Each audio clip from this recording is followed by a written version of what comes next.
नमस्कार, आप देख रहे हैं राष्ट्र प्रथम। मैं हूं जिगर। कल, आज और कल में आपका स्वागत है। दोस्तों, 250 साल पुराना है भारतीय डाक का इतिहास। दुनिया में सबसे पहले रचा था ये कीर्तिमान। और आज विश्व डाक दिवस है, 9 अक्टूबर, और हम रोचक बातें जानेंगे। दुनिया भर में विश्व डाक दिवस आज 9 अक्टूबर को मनाया जाता है। इस दिन का मकसद लोगों को और बिजनेस के लिए हर दिन काम आने वाले डाक विभाग की भूमिका और कैसे इस डाक विभाग की सेवाएं हमने 250 साल से हर नागरिक लेता आया है। आज हम सभी 21वीं सदी में जी रहे हैं, जहां हम सब चाहे किसी ने भी तकनीक के जरिए बात कर सकते हैं, अपने प्रियजनों का हालचाल भी जान सकते हैं। मगर एक समय था जब ऐसा सोचना भी असंभव था। तब लोग एक दूसरे का हाल जानने के लिए उनके घर जाते थे या फिर चिट्ठी भेजा करते थे। भारतीय डाक सेवा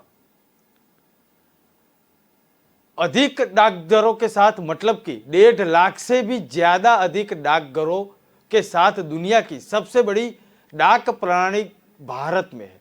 और ऐसे में आज हम आपको बताते हैं कि हमारे देश में डाक सेवा की शुरुआत कब हुई थी।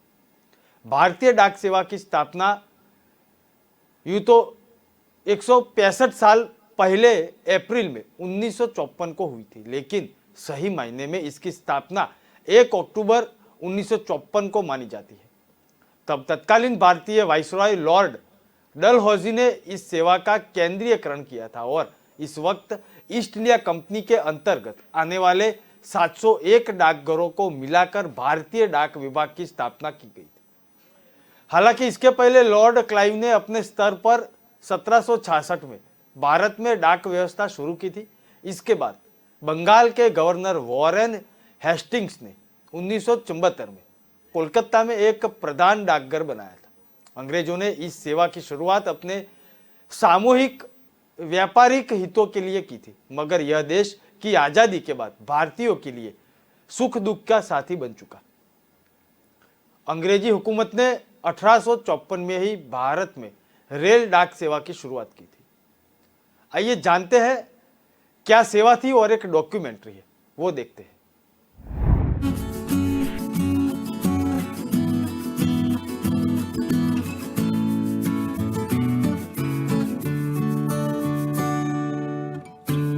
For more than 150 years, the Department of Posts has been the backbone of India's communication network.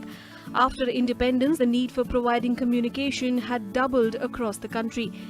In 1947, there were only 23,344 post offices across the country, of which 19,184 were in rural areas and 4,160 in urban areas. But with a rapid rise in population, the demands for post offices has also increased. In light of the increased pressure, the government has been taking several steps to improve the functioning of the postal department. As the reforms came, inland letters changed to speed post, and speed post has now become e-post. In the year 1879, postcards were introduced, while the Indian postal order came in 1930. For faster and precise delivery, the postal index number or PIN code was introduced in 1972.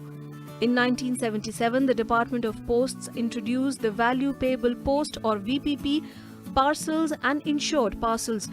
A rapid demand and increased stress on communication led to the division of the India Post into the Department of Posts and the Department of Telecommunications in 1985. The very next year, in 1986, speed posts were introduced. By 1994, you could send money to your loved ones living in other parts of the country through money orders. Post-independence, the Indian postal network expanded over 7 times. However, postal reforms continue even today. Recently, the government has taken several steps to strengthen the postal department. Project Arrow was introduced in April 2008.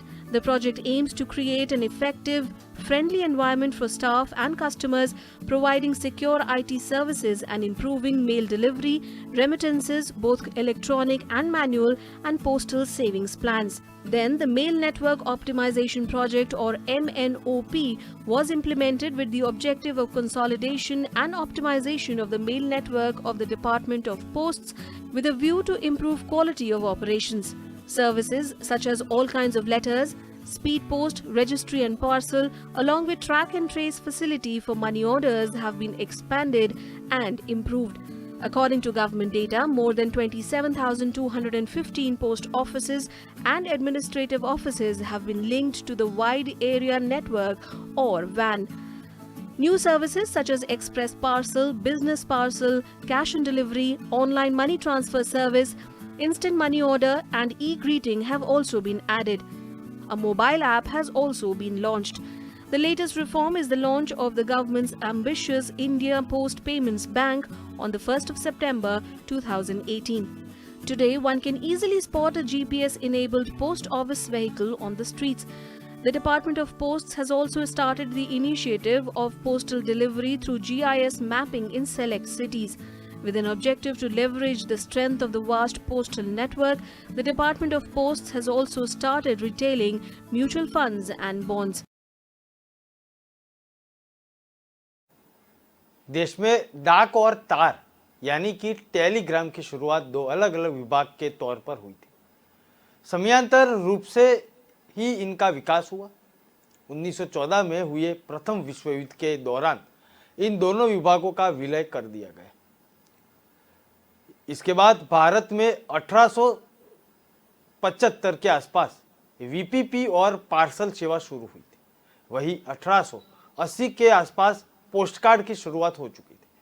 Telephone और mobile के आने से तार सेवा की जरूरत आज तो खत्म हो चुकी है, लेकिन 1.5 सदी से भी ज्यादा के सफर के बाद आखिरकार इन सेवा को 2016 में बंद कर दिया गया था। कोई भी संस्थान डाकघर जितना आदमी की जिंदगी के इतने करीब नहीं पहुंच सका, उतना डाकघर पूरे देश में एक एक व्यक्ति के पास पहुंच चुका था। एक वजह यह भी है कि जिसके कारण सरकारी और गैर सरकारी संस्थाओं को लोगों तक पहुंचाने में होने वाली कठिनाई की स्थिति में ये डाकघर जैसी एजेंसियों का इस्तेमाल करते थे। पहली बार भारतीय डाकघर को राष्ट्रीय महत्व के एक अलग संगठन के रूप में स्वीकार किया गया था और उसे 1 अक्टूबर 1854 के डाकघर महानिर्देशक के सीधे नियंत्रण में सौंप दिया गया। इस तरह डाक विभाग इस वर्ष 1 अक्टूबर को अपने 150 वर्ष भी पूर्ण कर रहा था। भारतीय डाक व्यवस्था कई व्यवस्थाओं को जोड़कर बनी हुई है। 650 से ज्यादा रजवाड़ों की डाक प्रणालियों को, जिला डाक और जमींदारी डाक व्यवस्था को प्रमुख ब्रिटिश डाक व्यवस्था में शामिल किया गया था। इन टुकड़ों को इतनी खूबसूरती से जोड़ा गया कि ऐसा प्रतीत होता है कि यह एक संपूर्ण अखंडित संगठन है। लॉर्ड क्लाइव ने देश में पहली डाक व्यवस्था स्थापित की थी। इसके बाद वारेन हेस्टिंग ने इस व्यवस्था को और मजबूत किया। इन्होंने एक ऐसा महा डाकपाल के अधीन कलकत्ता प्रधान डाकघर स्थापित किया और मद्रास और बंबई प्रेसिडेंसी में क्रमशः 1785 के आसपास और 1792 में डाक व्यवस्था शुरू की गई। 1827 में डाक अधिनियम लागू किया गया ताकि तीनों प्रेसिडेंसी में सभी डाक संगठनों को आपस में मिलाकर देश स्तर पर एक अखिल भारतीय डाक सेवा बनाई जा सके। आइए देखते हैं एक डॉक्यूमेंट्री। लो आ गए हम फिर से एक बार, हाथों में चिट्ठी और दिल में लिए प्यार। हो रेत या समुंदर, जंगल हो या पहाड़, कंधों से कंधे मिला के रहते हैं हम तैयार। खोल के दरवाजा देखो आया आपका डाकिया, खोल के दरवाजा देखो आया आपका डाकिया। सुकन्या समृद्धि लाए हम, बचत खाते से संचय हो उत्तम।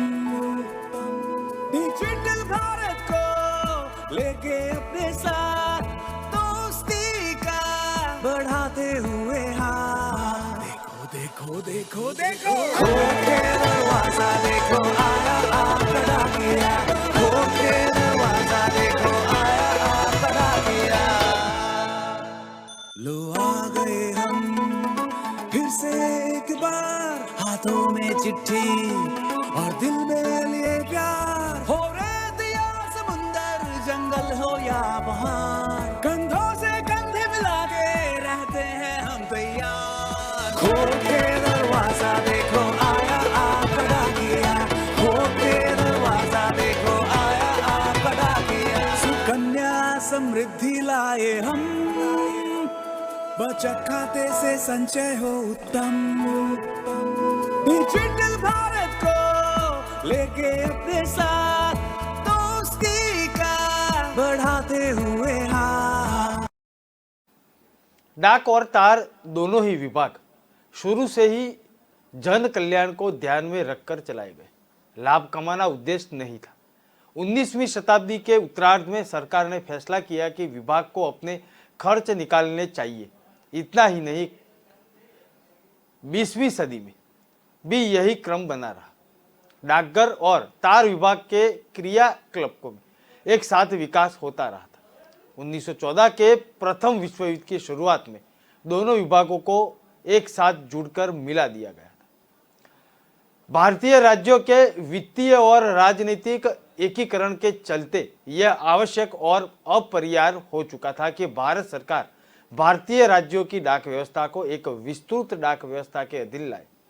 ऐसे कई राज्य थे जिनके अपने जिला और स्वतंत्र डाक संगठन थे और उनके अपने डाक टिकट बट चलते थे। इन राज्यों के लेटर बॉक्स हरे रंग में रंगे जाते थे ताकि भारतीय डाकघरों के लाल लेटर बॉक्सों से अलग नजर आए। 1908 में भारत के 692 देशी राज्यों में से 635 राज्यों ने भारतीय डाकघर में शामिल होने का स्वीकार कर लिया। केवल 15 राज्य बाहर रहे, जिनमें हैदराबाद, ग्वालियर, जयपुर और ट्रावनकोर प्रमुख था। 1925 में डाक और तार विभाग का बड़े पैमाने पर पुनर्गठन किया गया। विभाग की वित्तीय स्थिति का जायजा लेने के लिए उनके खातों का दोबारा व्यवस्थित किया गया था। उद्देश्य यह पता लगा कि विभाग करदाताओं के कितना बोझ डाल सकते हैं या सरकार का राजस्व कितना बढ़ रहा है, और इस दिशा में विभाग की चारों शाखाएं यानी डाक, तार, टेलीफोन और बेतार की कितनी भूमिका निभा सकते हैं। आइए देखते हैं एक डॉक्यूमेंट्री।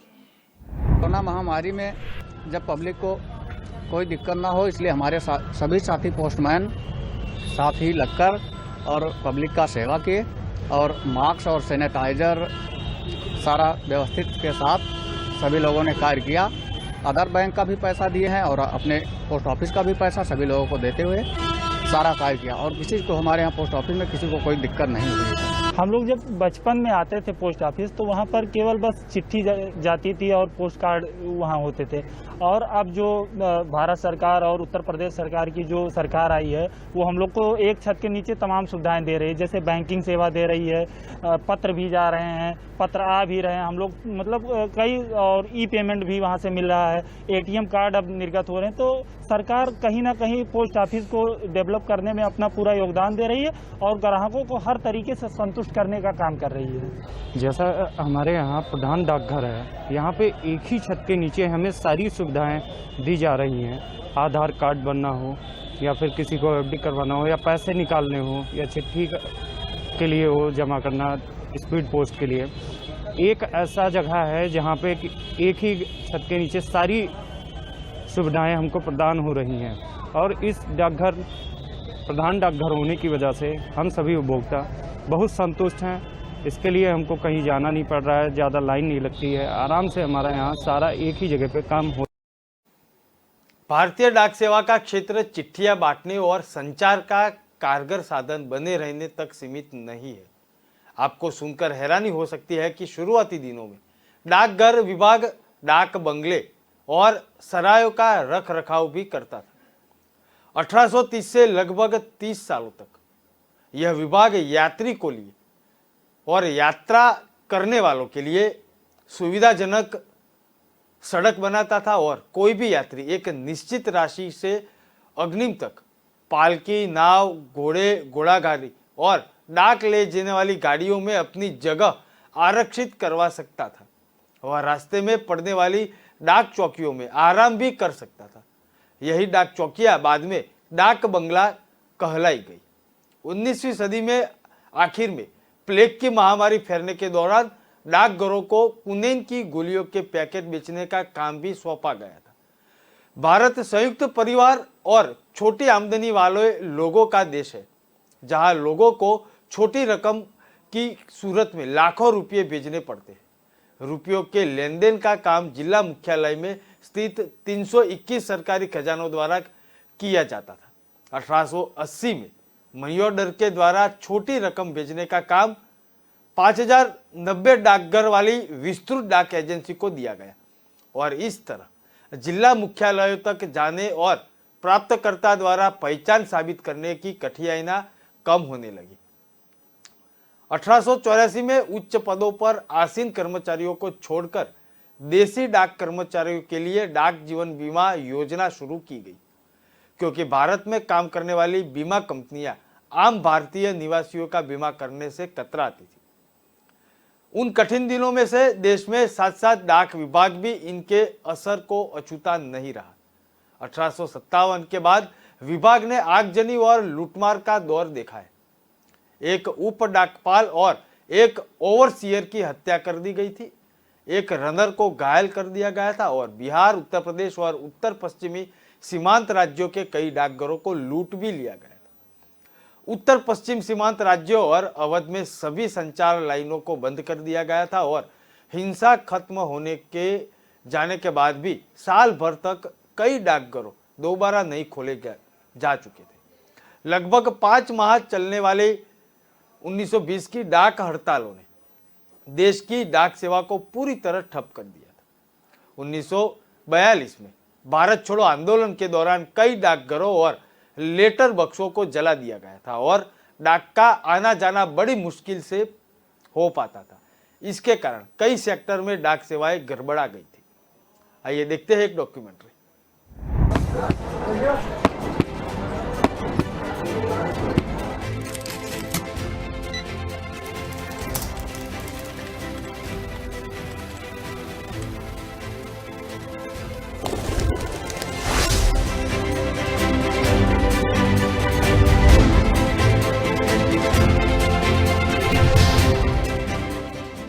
आज भी याद आती है उन चिट्ठियों की जब बात आती है, जो आती थी दूर दराज से।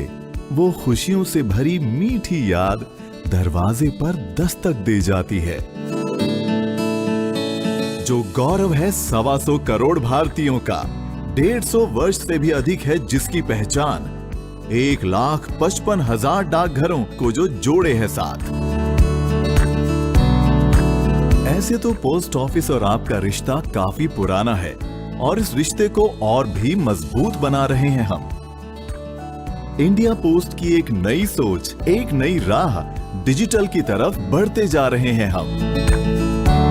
हर दर्पण से झलक रही हैं खुशियां, हर गांव तक मिल रही है money order, core banking transaction और पोस्ट ऑफिस की अनेकों सुविधाएं।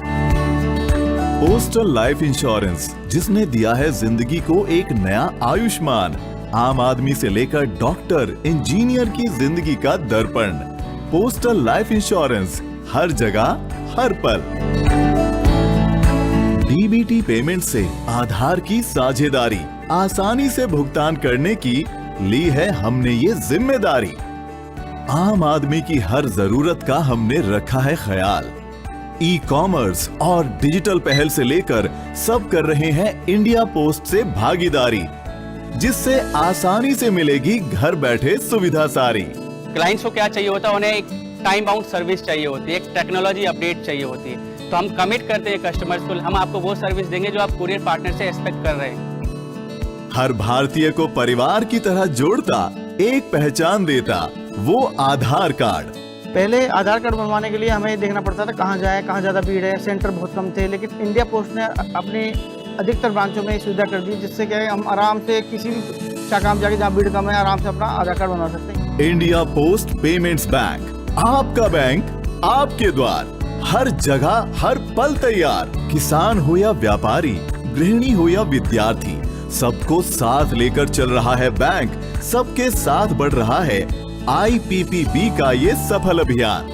ध्यान आपका रखने वालों का रखा है हमने भी ध्यान। जो आते थे खाकी में अब बदल गए हैं उनके भी कुछ साज। नई सोच, नई उमंग और अब नई है हमारी पहचान। बदलते भारत की बदल रही है तस्वीर सारी। अब पासपोर्ट सर्विस हर घर हर गांव तक पहुंचाने की हो गई है कवायद जारी। वाराणसी शहर से आपकी सारी परेशानी को सुन रहे हैं हम। संपूर्ण सुविधा देने के पथ पर आगे बढ़ रहे हैं हम। लिख रहे हैं नए कल को कलम की उसी स्याही से, दीनदयाल स्पर्श योजना को जोड़ते नई पढ़ाई से। विगत वर्ष हमारे डाक विभाग के लिए अत्यंत महत्वपूर्ण रहा है। एक तरफ हमने इंडिया पोस्ट पेमेंट बैंक के माध्यम से देश के कोने कोने तक बैंकिंग की सुविधा पहुंचाने का जिम्मा उठाया, तो दूसरी तरफ देश के अधिकतर पोस्ट ऑफिसेस में टेक्नोलॉजी का उपयोग कर अपनी नागरिक केंद्रित सेवाओं को और भी प्रभावी बनाने की दिशा में हमने काम किया है। पोस्ट ऑफिसों के इस बदलते हुए स्वरूप को मूर्त रूप देने के लिए मैं डिपार्टमेंट ऑफ पोस्ट के अपने सभी साथियों का आभार व्यक्त करता हूं और उनके प्रति अपनी कृतज्ञता ज्ञापित करता हूं। मुझे विश्वास है कि आने वाले वर्षों में हम अपने प्रति जनता के विश्वास को और अधिक सुदृढ़ बनाएंगे और भारत के हर नागरिक तक अपनी सेवाओं को जवाबदेही एवं गुणवत्ता के साथ पहुंचाते रहेंगे। धन्यवाद। जय हिंद। विश्व डाक दिवस आज है और एक बात मैं बताना चाहता हूं, हमारे देश में जहां सांस लेना भी मुश्किल है वहां आज भी चिट्ठियां पहुंचा रहा है हिक्किम डाकघर। 15,000 फीट यानी कि 4,450 मीटर की ऊंचाई पर जहां सांस लेना भी मुश्किल होता है, वहां 1983 से दूर दराज के दुर्गम गांव में आज भी चिट्ठियां पहुंचा रहा है हिक्किम डाकघर। दुनिया के सबसे ऊंचे लेटर बॉक्स नुमा इस डाकघर में आज भी रोजाना औसत 500 चिट्ठियां पहुंचाता है। करीब 200 पत्र है और पार्सल में भी प्रतिदिन लोगों के घर घर पहुंचकर सभी चीजें पहुंच जाती है, डाकिया लेके पहुंचता है। यह डाकघर विश्व का सबसे ऊंचा पत्र पेटी की तरह दिखने वाला पहला डाकघर है। इस डाकघर को इसी साल लेटर बॉक्स नुमा बनाया गया था और यह न केवल देखने में आकर्षक है बल्कि इसके बनने के क्षेत्र से लोगों में डाक सेवा के प्रति रुचि भी बढ़ी है। 1983 से हिक्किम गांव में यह डाकघर का एक घर में चल रहा था और अब इसे नए स्वरूप में तैयार किया गया है। रामपुर डाक मंडल के अंतर्गत आने वाला यह डाकघर पूरी तरह डिजिटल है। सरकारी योजनाओं सहित लोगों की पेंशन घर घर तक पहुंचाने में यह महत्वपूर्ण भूमिका निभा रहा है। आज के विशेष दिन पर डाकघर की हम बात कर रहे हैं, इंडियन पोस्ट की बात कर रहे हैं। एक डॉक्यूमेंट्री है, देखिए।